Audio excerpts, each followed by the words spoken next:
أكتر غلطة في أمهات بيقعوا فيها هي اعتمادهم على التشفيط الحصري وفاكرين إن ده أريح لهم وإنه بيديهم حرية أكتر يقدروا يسيبوا البيبي ويخرجوا أو يناموا أو يروحوا الشغل. وفي أمهات تانية للأسف بيعتبروا إن ده نوع من الشياكة أكتر من الرضاعة المباشرة، مع إن في فوائد كتير جدا ما تقدريش تحصلي عليها أنتي وطفلك إلا عن طريق الرضاعة المباشرة من الثدي فقط. الرضاعة مش بس اللبن اللي الطفل بياخده، دي عملية متكاملة بتأثر على صحة الأم والطفل نفسيا وجسديا. خليني الأول أكلمك عن فوائد الرضاعة المباشرة للطفل.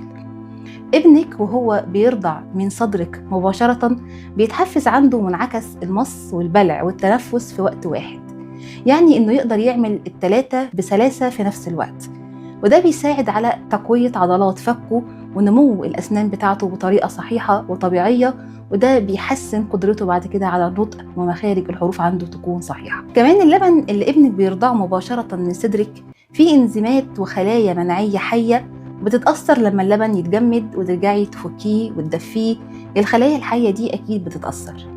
وأهم ميزة في الرضاعة المباشرة هي إنه لما بيحصل تلامس مباشر ما بين لعاب الطفل وثدي الأم، جسمك بيصنع له لبن مخصوص لاحتياجاته في اللحظة دي. يعني لو في ميكروب معين مثلا عنده، جسمك بيصنع له الأجسام المناعية المضادة المخصوصة للميكروب ده. ولو الجو حر اللبن بيكون بارد سبحان الله وفيه نسبة مية أعلى، ولو الجو برد العكس بيحصل، اللبن بيكون دافي وفيه نسبة دهون أعلى.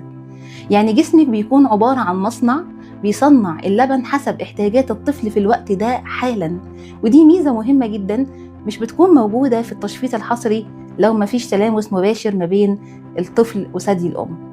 غير إن الرضاعة المباشرة والتلامس والاحتضان اللي بيحصل وقت الرضاعة والتواصل البصري ما بين الطفل وما بين الأم، كل ده بيدي أمان للطفل وارتباط نفسي ما بينه وما بين أمه، وبيقلل معدلات القلق واضطرابات النوم عند الطفل في المستقبل.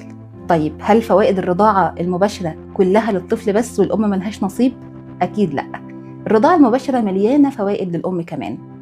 عملية المص المباشرة اللي بتحصل دي بتزود إفراز هرمون الأكسيتوسين عند الأم، وده مش بس بيخلي اللبن ينزل أكتر، ده كمان بيقوي الارتباط النفسي والعاطفي بينك وبين ابنك، وبيقلل فرصة إصابتك باكتئاب ما بعد الولادة.